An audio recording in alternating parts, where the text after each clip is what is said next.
Today I'll be going over the feud and hostage-like tactics coming from both the EU and Ukraine towards Hungary and Slovakia regarding natural gas and oil resource distribution coming through Ukraine.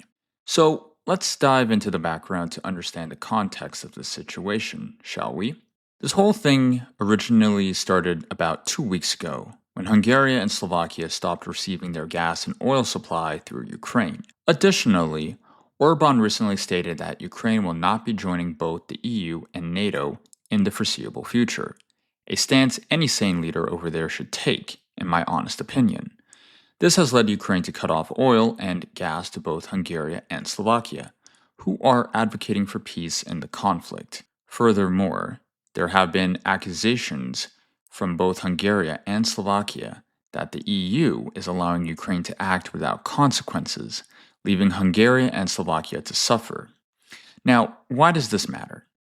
The main importance of this issue affecting the geopolitical landscape in Europe is that it disrupts the concept of unity within both NATO and the EU member states. With Ukraine aspiring to join both the EU and NATO, allowing them to use hostage-like tactics against two NATO and EU countries is very hypocritical. This situation stems from Orban's criticism of Ukraine's inability to effectively counter Russia. I will also be providing 3 articles to explain why this is an ongoing hostage-like situation. So, let's address the first main point here, the oil and the blockage. The hostage-like tactics that Ukraine is employing against both Hungary and Slovakia should serve as a wake-up call to all EU member states. As according to Eurocrative, Hungary plans to block EU funds for member states until Ukraine allows Lukoil transit.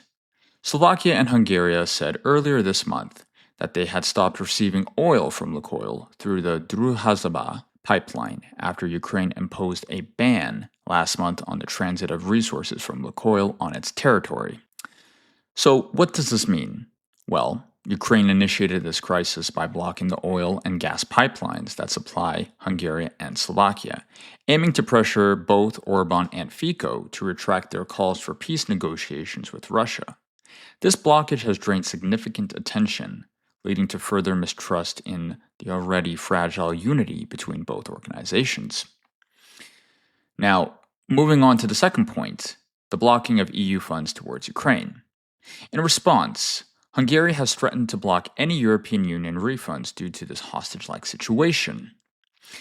Continuing from the Eurocrative article, Hungary's foreign minister announced on Tuesday that Hungary will block EU refunds for member states that provide munitions to Ukraine until Kiev allows the transit of oil from Russia's Lukoil through its territory. Hungary's energy minister has convened a working group to review and plan further actions, as stated by the foreign minister Peter. Okay, I'm not going to pronounce that. As long as this issue has not been resolved by Ukraine, everyone should forget about the payment of the 6.5 billion euros of the European Peace Facility, EPF, Compensation for Arms Transfers. Here's the crux of the matter. Hungary is using similar tactics against the EU, aiming to control EU's parliament funding decisions. However, this strategy highlights the tension between Hungary's position and Ukraine's influence within the EU parliament. Now, let's explore the third point, Orban's remarks on Ukraine's EU and NATO membership. So Orban's declaration that Ukraine will never be accepted into both the EU and NATO sparked this entire conflict to begin with. From Reuters, Hungarian Prime Minister Viktor Orban recently stated that Russia's leadership is hyper-rational and that Ukraine will never achieve its hope of becoming a member of the EU or NATO. Orban, a nationalist in power since 2010, predicted a shift in the global power away from the irrational West towards Asia and Russia, citing China, India, Pakistan, and Indonesia as the future global powers. So what are the implications here? Well, Orban's comments emphasizes a significant power shift from the West countries to more Eastern countries like China and India. This shift is exaggerated by Western sanctions on Russia, leading to Russia's de-dollarization and focusing on growing BRICS, a trend already unfolding as I am talking. And finally, let's address the fourth main point. Hungary accuses the EU of causing the hostage situation.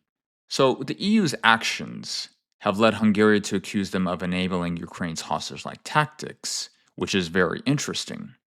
As we can see here from Reuters, Hungary's foreign minister accused the European Commission of blackmail over blocked oil supplies to Hungary and Slovakia.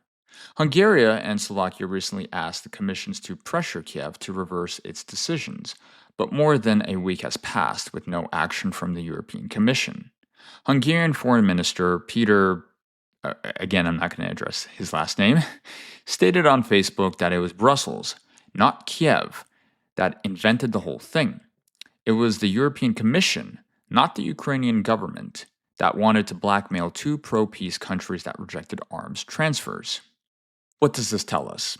Well, again, in my opinion, the EU's actions were intended to punish Slovakia and Hungary for their leaders' truthful remarks about Ukraine, undermining the mainstream narrative of this conflict. So, what are the broader implications of this?